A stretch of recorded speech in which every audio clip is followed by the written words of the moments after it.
Production funding for Behind the Headlines is made possible in part by the WKNO Production Fund, the WKNO Endowment Fund, and by viewers like you. Thank you. The new president of MLG&W on rates, storm recovery, and more tonight on Behind the Headlines.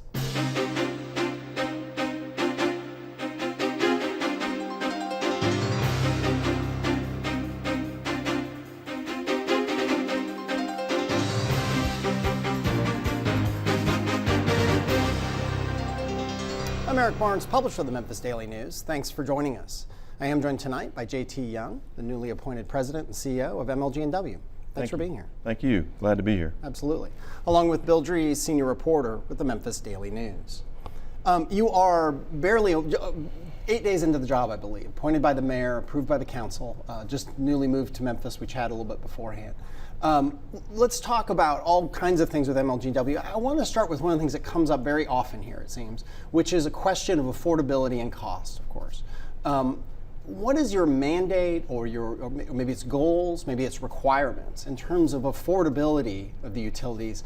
And maybe that breaks down into residents versus businesses. And even with residents, it may break down the special consideration for maybe the poor and the elderly. So walk through that question of your mandate with affordability. Well, we know that the services that we provide are essential for sustaining life and pursuing the value that customers of all persuasions wish to pursue. And so my general philosophy around pricing is that you always want to deliver maximum customer value. It's true not just in a utility environment, but it's true in other areas, is that folks want to make sure that whatever they pay for, that they're getting maximum value for that. And so my goal and I'm driven by ensuring that that's happening for residential, commercial, industrial, for all of the folks who we're privileged to serve. And so there will be times, as I know and I've seen in my career, where affordability is a real challenge. And so I know MLG&W has a lot of great programs to try to help meet the needs of those who are struggling. And we'll continue to do that, and we'll offer more of those as we can, so that we can ensure that everyone has the opportunity to sustain their quality of life as they need to and as we'd love for them to. So it's going to be a focus, and we're going to make sure that we continue to key on ensuring that we're delivering maximum value for those customers. And for you, I mean, you come in as the council approved 2%, I believe, rate increases back in February, the first rate increases in 10 plus years. They're 1 year. We'll talk more about the specifics of those. But I am interested when you talk about providing maximum value. It's an interesting business in that utilities, in that you've got people who are worried about what they're paying today. At the extreme end, you've got people worried about paying their bill today. You've got businesses who want to have the lowest cost possible. You not only have to meet your budget this year, you've got to plan for a long time horizon in terms of infrastructure and capital improvements. So how do you balance that? I mean, you're talking about quality of life and the immediate needs, but you also need to look 5, 10, 20 years ahead and have the funding for the infrastructure that people expect the city to have. Yeah, so it's a loaded question, but I'll tell you, I'll sort of break it apart this way. The services that we provide depend heavily upon the infrastructure that we have. And much like any asset that you own, it's imperative that you maintain those assets and that you continue to invest in those assets so that they can deliver the value that they were designed to deliver. It would be great if we could build a substation or set a transformer or erect a pole in a line or put an underground cable in and leave it alone for 100 years. That's just not the reality of the business. So we will have to continue to make investments in our assets and our infrastructure. And the way we're going to try to balance that, and the charge I've sort of come in and given our folks in leadership, is we're going to continue to find more and more efficient ways to do what we do. And that means sustainable efficiencies, not just a cut here and a cut there.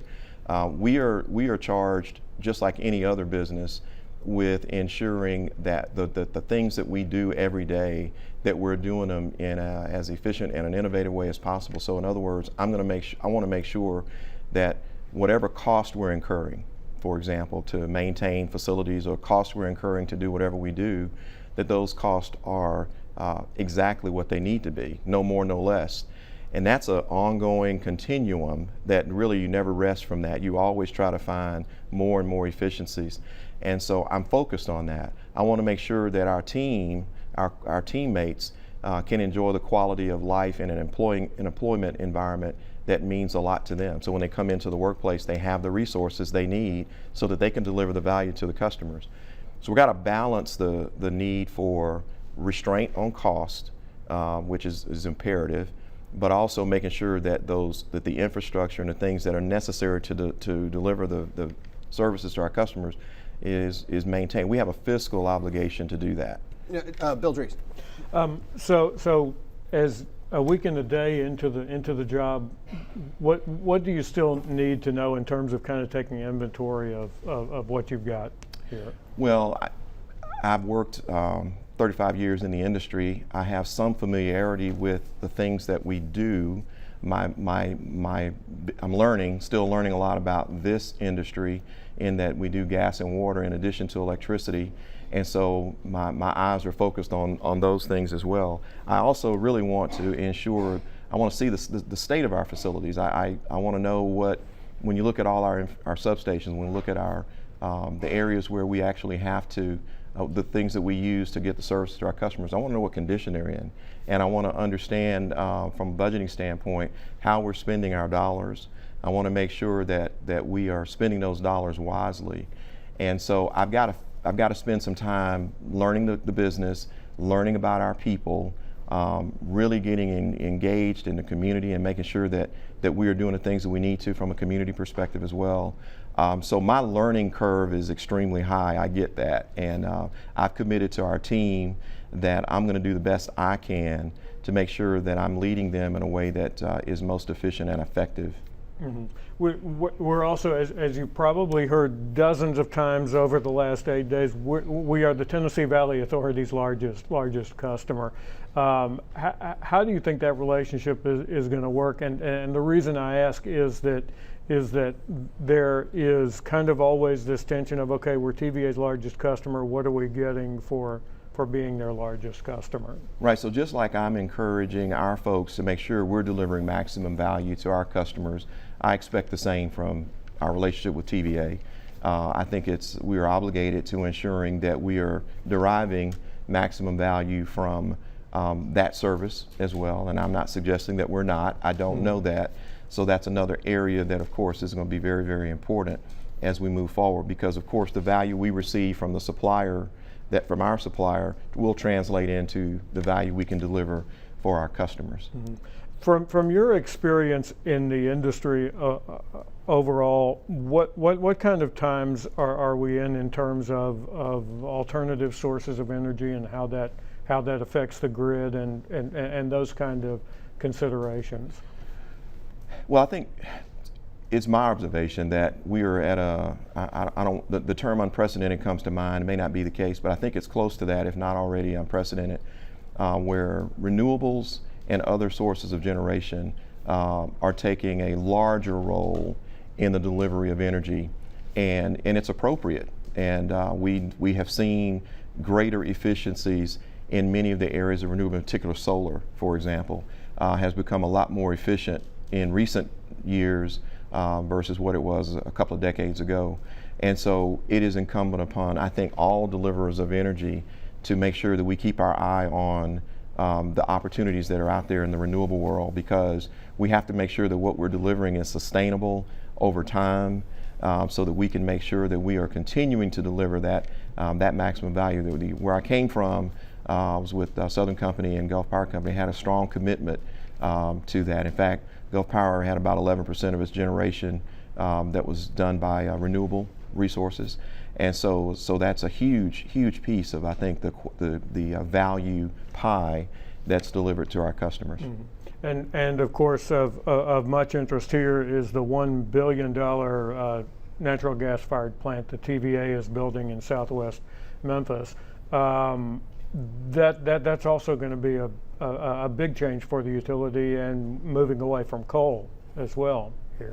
Right, and we've seen in the industry overall a transition over the last several years towards gas-fired facilities, combined cycle type facilities, and as well as other renewable sources. And I think that I don't know, I haven't been to that plant, hadn't seen it, but I'm understanding that it's designed to be efficient and to operate well for the benefit of our customers. So we're excited about that. And to clarify, that's a TVA plant, not, Right. and that gets into, it's hard to talk right now about TVA without talking about the aquifer.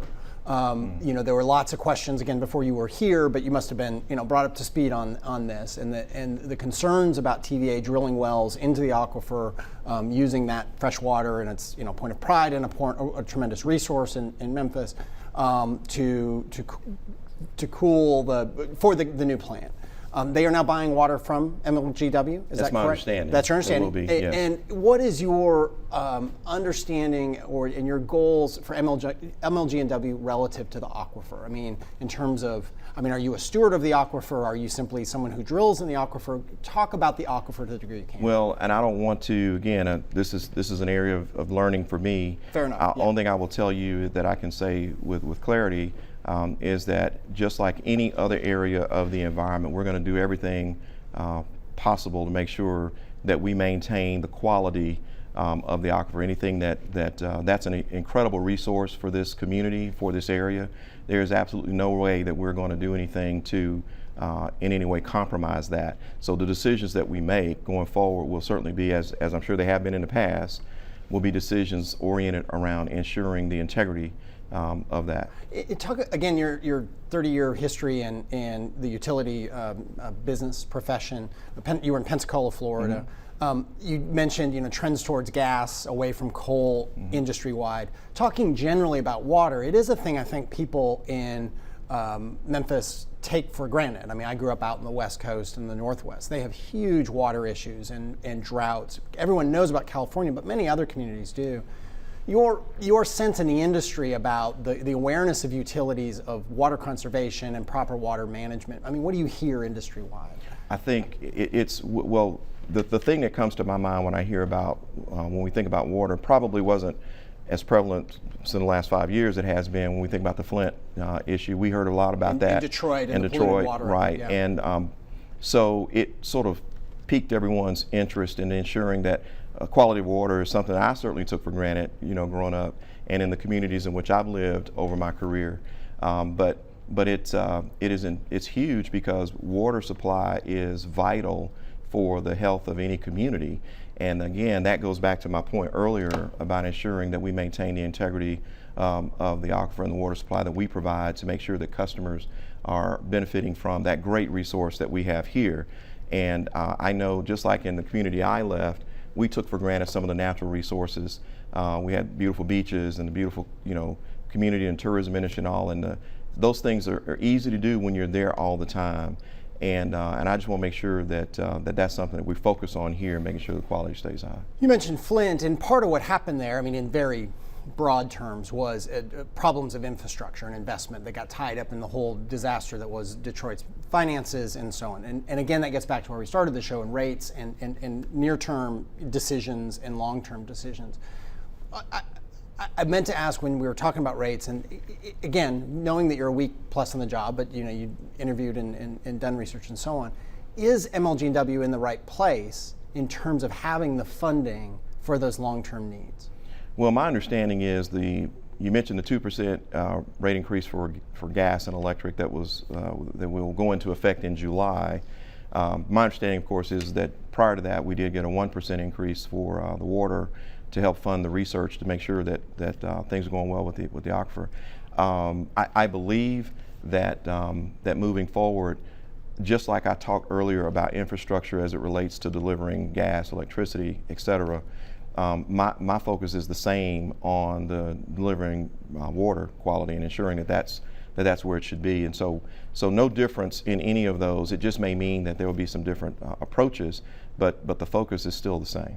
We have about 10 minutes left here. With infrastructure storms. So here we get, whether it's an ice storm or it's some sort of windstorm or it's some sort of, tornado related, thankfully we've not had a tornado hit here, but that kind of storm damage. In the Gulf you had obviously hurricane and so on.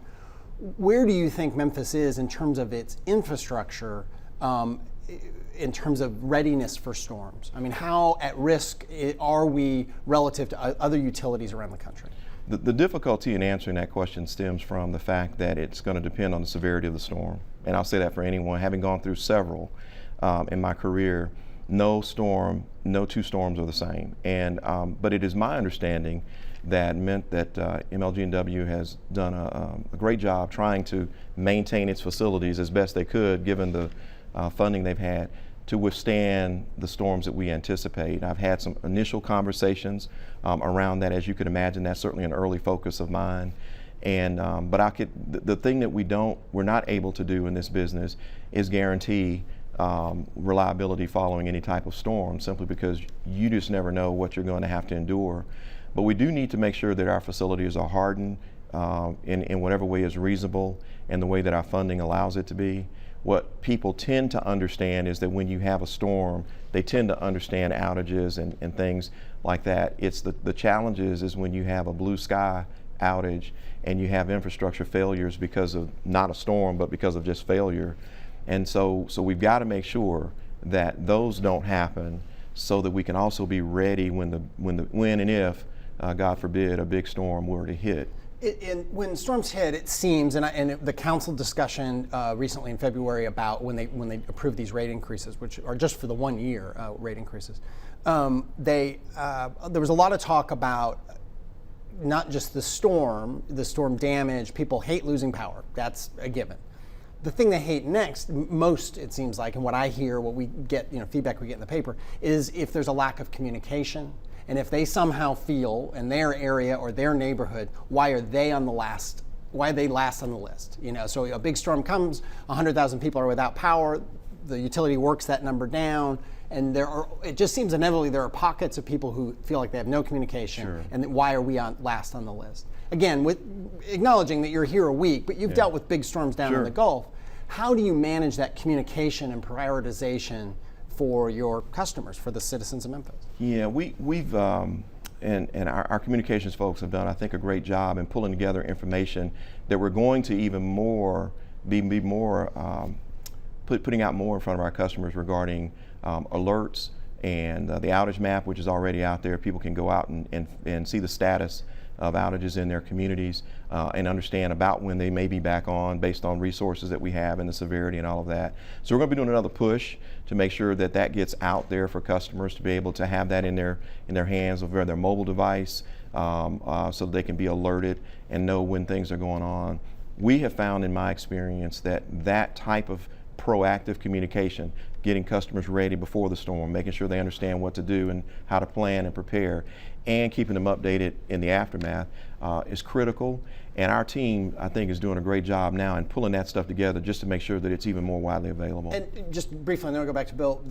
Jerry Collins, your predecessor, was on the show, and he talked about, in part of that prioritization when power's coming back on after a big storm is efficiency. So if they can go to one place, do some work, and get 5,000 people up, and another place and get 500 people up, they're going to go to the place where 5,000 people get turned on. Is that pretty much industry standard? You go for those big wins as quickly as possible? It is, in the sense, though, that the way the system is designed, our system is designed with main trunk lines or feeders that just happen to have a lot of customer load on it.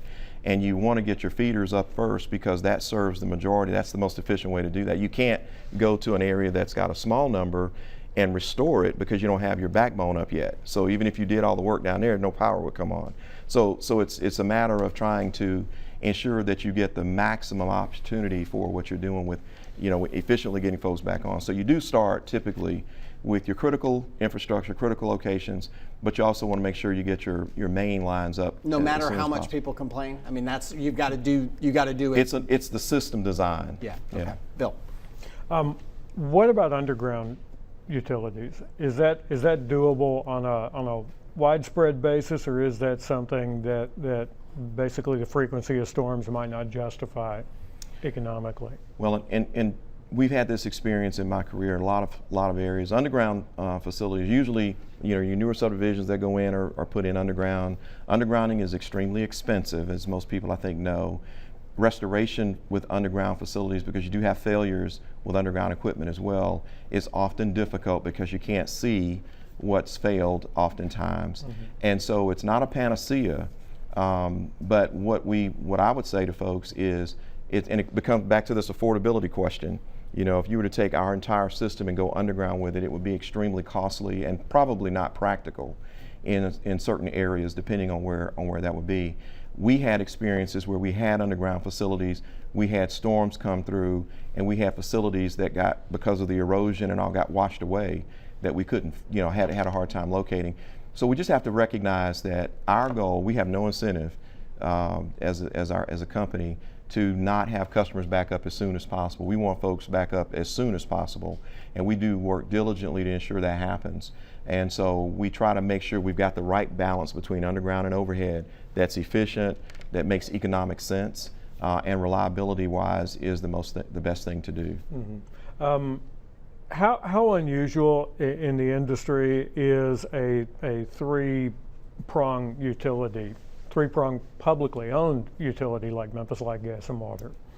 I can't answer that. I just know that there aren't many, and I know that MLG&W is the largest in the country, but I don't know it, and it actually creates for me. I feel that we have an awesome privilege, and we're just blessed to be able to have the ability to provide those three critical services to the communities that we serve. And so the fact that we have the resources and we're charged with delivering those resources to this community from one entity, I think is a great privilege. And what we've seen is that financially, each of the three divisions, so to speak, stand on their own. So in other words, if one does well, you can't transfer some of that over to another division. That's correct. That's my understanding. Yeah. Is that they all are in exactly. And just to clarify, and I actually had to ask Bill before the show, this is the secrets of behind the headlines. I just had to double check. MLG&W is not in charge of the sewer system in Memphis, and which is a big issue right now, and probably not one that you're probably happy you're not having to deal with that if you've read about it. There are some major issues. That's public works through the city. So for people who may have thought, well, wait, why aren't they talking about the issues with the sewer? That's not on you. I wanted to ask about, you talked about publicly owned utility. Who is your boss? And I don't mean that flippantly, because you've got a board of commissioners appointed by the mayor. The mayor appoints you, so you're obviously, but the city council approves rates, approves budgets. So that dynamic, and you've got a whole lot of customers, from big corporations to individuals. Who do you work for? Well, in all honesty, I believe that I am accountable to all our stakeholders, and I don't mean that to sort of dodge the question. But I will be honest with you, I think that the nature of the role that I have, of course the mayor, of course the commissioners, of course the city council we work with, and I answer them. But I really feel like I'm accountable to all of them, but I'm also accountable to all of the citizens that we serve and the communities that we serve, because we are here to ensure that they can enjoy the quality of life and I believe my leadership and the leadership of our team and the actions of our company is imperative to deliver that. And so in my mind, I feel there's an accountability, a broad accountability, and I actually think this is a unique, back to your point earlier about the three utilities, it's one of the unique things about this company and the way it's set up by statute. But I just feel that I am accountable to all of our stakeholders. The MLG&W plays a big role in economic development and business recruitment. You know, Memphis is America's distribution center. You know, one of the things people talk about. It's also a relatively low-cost area. At various points, the Chamber of Commerce, for instance, has promoted the availability of high-quality water as a resource, the electricity. I mean, there are pressures on you. Again, we talked about the residents and the challenges maybe with maybe elderly and so on. But let's talk about business. Your role in economic development and in business recruitment, again, acknowledging that you're new in the job, what would that role be? It's an incredibly large responsibility because the quality of life for all of the folks in our community hinges on our ability to see strong economic and community development. And because of the nature of where we sit positionally as a company, it's incumbent upon us to make sure that we're doing all we can. In fact, today we're involved with a procurement fair to help build our small and minority and women and local-owned businesses to be able to do business with us and to expand their opportunities. So we really feel that it's important and imperative that we as MLG&W stay front and center, and I'm going to make sure we continue to push that from an economic development standpoint, because when when the economy does well, when our community, all boats rise to the top with a strong economy, and that's part of what we have to do. With just 30 seconds left, and we could do a whole show on this, smart meters have been, they're being rolled out in Memphis. They've been controversial here for some people. Are they controversial nationwide? My understanding is that they are not widely controversial. We rolled out smart meters beginning in 2008 in the company where I was before, finished it in 2012. And were there pushback in some quarters? Very small. Out of the Yeah. 450,000, 440,000 customers, we had less than 100 that we couldn't make work in that regard. So it works. It provides opportunities that we never had before that will bring additional value to customers. And so I've seen the success of it, and I understand the challenges there. We're going to work through those. All right. Thank you for being here. Welcome to Memphis. And Thank thank you for joining us. Join us again next week.